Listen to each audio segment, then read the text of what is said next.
ನಾವು ವಿಧಾನಸಭೆಯಲ್ಲಿ ಬಹಳ ದೊಡ್ಡ ಪ್ರಮಾಣದಲ್ಲಿ ಸುದೀರ್ಘವಾದಂಥ ಚರ್ಚೆ ಧರ್ಮಸ್ಥಳದ ಕುರಿತಂತೆ ಈಗಾಗಲೇ ಆಗಿದೆ. ನಾನು ಮೊದಲಿಂದನೂ ಕೂಡ ಹೇಳಿದ್ದೆ, ತನಿಖೆ ಯಾವ ಹಂತದಲ್ಲಾಗಿದೆ ಎನ್ನುವಂಥ ಮಧ್ಯಂತರ ವರದಿಯನ್ನು ಸರ್ಕಾರ ಕೊಡಬೇಕು ಅನ್ನುವಂಥ ಆಗ್ರಹವನ್ನು ನಾನು ಪದೇ ಪದೇ ಮಾಡ್ತಾ ಇದ್ದೆ.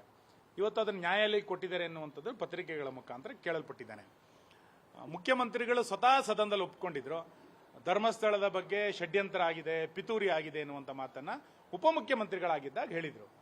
ನೀವೀಗ ಮುಖ್ಯಮಂತ್ರಿ ಸ್ಥಾನದಲ್ಲಿ ಕೂತ ನಂತರ ಧರ್ಮಸ್ಥಳದ ಬಗ್ಗೆ ಯಾರು ಷಡ್ಯಂತ್ರ ಮಾಡಿದ್ರು, ಯಾರು ಪಿತೂರಿ ಮಾಡಿದ್ರು, ನೀವಾದ್ರೆ ಹೇಳಬೇಕು, ಇಲ್ಲಾಂದ್ರೆ ನಿಮ್ಮ ಜೊತೆಲಿರುವಂತ ಪರ್ಫೆಕ್ಟ್ ಹೋಮ್ ಮಿನಿಸ್ಟರ್ ಆದ್ರೂ ಕೂಡ ಹೇಳಬೇಕು.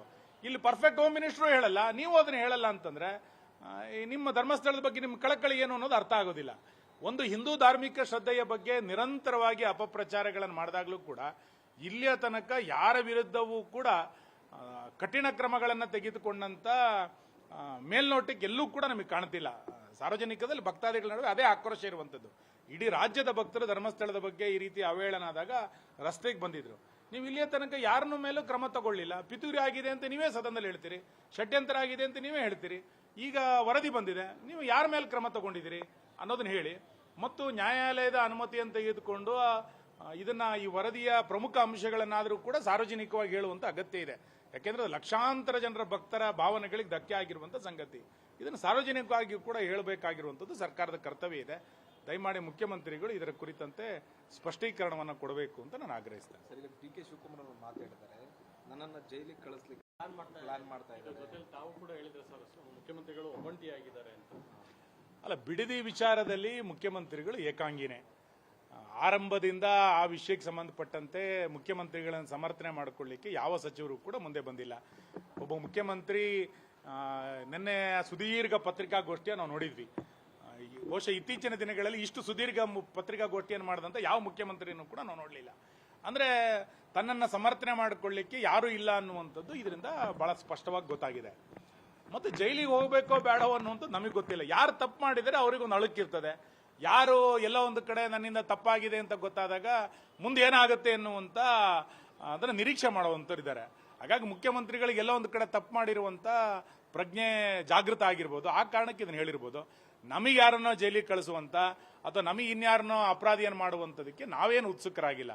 ಅವ್ರು ತಪ್ಪು ಮಾಡಿದ್ರೆ ಕಾನೂನಿದೆ, ಅವರು ಎಲ್ಲೋ ಅನ್ಯಾಯ ಮಾಡಿದ್ರೆ ನಮ್ಮ ದೇಶದ ವ್ಯವಸ್ಥೆಗಳಿದೆ, ಅದಕ್ಕೆ ಬೇಕಾದಂಥ ಕ್ರಮಗಳನ್ನು ಅವರಲ್ಲ ಎಲ್ಲರೂ ಅದನ್ನು ಸ್ವೀಕಾರ ಮಾಡಲೇಬೇಕು. ನಾವು ವಿಧಾನಸಭೆಯಲ್ಲಿ ಬಹಳ ದೊಡ್ಡ ಪ್ರಮಾಣದಲ್ಲಿ ಸುದೀರ್ಘವಾದಂಥ ಚರ್ಚೆ ಧರ್ಮಸ್ಥಳದ ಕುರಿತಂತೆ ಈಗಾಗಲೇ ಆಗಿದೆ.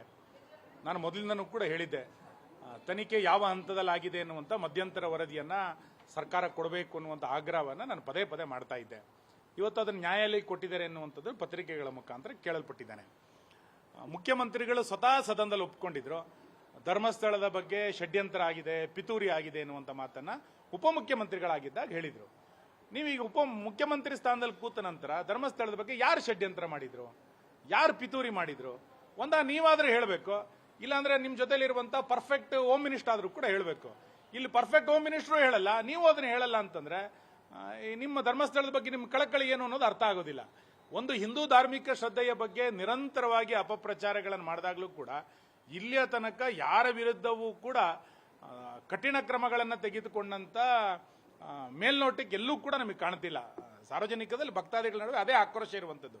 ಇಡೀ ರಾಜ್ಯದ ಭಕ್ತರು ಧರ್ಮಸ್ಥಳದ ಬಗ್ಗೆ ಈ ರೀತಿ ಅವಹೇಳನ ಆದಾಗ ರಸ್ತೆಗೆ ಬಂದಿದ್ರು. ನೀವು ಇಲ್ಲಿಯ ತನಕ ಯಾರನ್ನೂ ಮೇಲೂ ಕ್ರಮ ತಗೊಳ್ಳಿಲ್ಲ. ಪಿತೂರಿ ಆಗಿದೆ ಅಂತ ನೀವೇ ಸದನದಲ್ಲಿ ಹೇಳ್ತೀರಿ, ಷಡ್ಯಂತ್ರ ಆಗಿದೆ ಅಂತ ನೀವೇ ಹೇಳ್ತೀರಿ. ಈಗ ವರದಿ ಬಂದಿದೆ, ನೀವು ಯಾರ ಮೇಲೆ ಕ್ರಮ ತಗೊಂಡಿದ್ದೀರಿ ಅನ್ನೋದನ್ನ ಹೇಳಿ.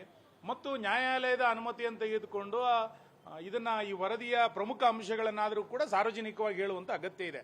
ಯಾಕೆಂದ್ರೆ ಲಕ್ಷಾಂತರ ಜನರ ಭಕ್ತರ ಭಾವನೆಗಳಿಗೆ ಧಕ್ಕೆ ಆಗಿರುವಂತ ಸಂಗತಿ. ಇದನ್ನು ಸಾರ್ವಜನಿಕವಾಗಿ ಕೂಡ ಹೇಳಬೇಕಾಗಿರುವಂತದ್ದು ಸರ್ಕಾರದ ಕರ್ತವ್ಯ ಇದೆ. ದಯಮಾಡಿ ಮುಖ್ಯಮಂತ್ರಿಗಳು ಇದರ ಕುರಿತಂತೆ ಸ್ಪಷ್ಟೀಕರಣವನ್ನು ಕೊಡಬೇಕು ಅಂತ ನಾನು ಆಗ್ರಹಿಸ್ತೇನೆ. ಸರ್, ಈಗ ಡಿ ಕೆ ಶಿವಕುಮಾರ್ ಅವರು ಮಾತಾಡಿದ್ದಾರೆ, ನನ್ನನ್ನು ಜೈಲಿಗೆ ಕಳಿಸ್ಲಿಕ್ಕೆ ಪ್ಲಾನ್ ಮಾಡ್ತಾ ಇದ್ದಾರೆ. ತಾವು ಕೂಡ ಹೇಳಿದ್ರೆ ಸರ್, ಮುಖ್ಯಮಂತ್ರಿಗಳು ಒಬ್ಬಂಟಿಯಾಗಿದ್ದಾರೆ ಅಂತ. ಅಲ್ಲ, ಬಿಡದಿ ವಿಚಾರದಲ್ಲಿ ಮುಖ್ಯಮಂತ್ರಿಗಳು ಏಕಾಂಗಿನೇ. ಆರಂಭದಿಂದ ಆ ವಿಷಯಕ್ಕೆ ಸಂಬಂಧಪಟ್ಟಂತೆ ಮುಖ್ಯಮಂತ್ರಿಗಳನ್ನು ಸಮರ್ಥನೆ ಮಾಡಿಕೊಳ್ಳಿಕ್ಕೆ ಯಾವ ಸಚಿವರು ಕೂಡ ಮುಂದೆ ಬಂದಿಲ್ಲ.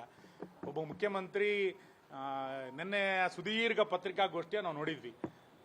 ಬಹುಶಃ ಇತ್ತೀಚಿನ ದಿನಗಳಲ್ಲಿ ಇಷ್ಟು ಸುದೀರ್ಘ ಪತ್ರಿಕಾಗೋಷ್ಠಿಯನ್ನು ಮಾಡಿದಂತ ಯಾವ ಮುಖ್ಯಮಂತ್ರಿನೂ ಕೂಡ ನಾವು ನೋಡಲಿಲ್ಲ. ಅಂದ್ರೆ ತನ್ನನ್ನು ಸಮರ್ಥನೆ ಮಾಡಿಕೊಳ್ಳಿಕ್ಕೆ ಯಾರೂ ಇಲ್ಲ ಅನ್ನುವಂಥದ್ದು ಇದರಿಂದ ಬಹಳ ಸ್ಪಷ್ಟವಾಗಿ ಗೊತ್ತಾಗಿದೆ. ಮತ್ತು ಜೈಲಿಗೆ ಹೋಗ್ಬೇಕೋ ಬೇಡವೋ ಅನ್ನುವಂಥದ್ದು ನಮಗೆ ಗೊತ್ತಿಲ್ಲ. ಯಾರು ತಪ್ಪು ಮಾಡಿದರೆ ಅವರಿಗೊಂದು ಅಳುಕಿರ್ತದೆ. ಯಾರು ಎಲ್ಲ ಒಂದು ಕಡೆ ನನ್ನಿಂದ ತಪ್ಪಾಗಿದೆ ಅಂತ ಗೊತ್ತಾದಾಗ ಮುಂದೆ ಏನಾಗುತ್ತೆ ಎನ್ನುವಂತ ಅದನ್ನ ನಿರೀಕ್ಷೆ ಮಾಡುವಂತರಿದ್ದಾರೆ. ಹಾಗಾಗಿ ಮುಖ್ಯಮಂತ್ರಿಗಳಿಗೆ ಎಲ್ಲ ಒಂದು ಕಡೆ ತಪ್ಪು ಮಾಡಿರುವಂತ ಪ್ರಜ್ಞೆ ಜಾಗೃತ ಆಗಿರ್ಬೋದು. ಆ ಕಾರಣಕ್ಕೆ ಇದನ್ನು ಹೇಳಿರ್ಬೋದು. ನಮಗೆ ಯಾರನ್ನೋ ಜೈಲಿಗೆ ಕಳಿಸುವಂತ ಅಥವಾ ನಮಗೆ ಇನ್ಯಾರನ್ನೋ ಅಪರಾಧಿಯನ್ನು ಮಾಡುವಂಥದಕ್ಕೆ ನಾವೇನು ಉತ್ಸುಕರಾಗಿಲ್ಲ.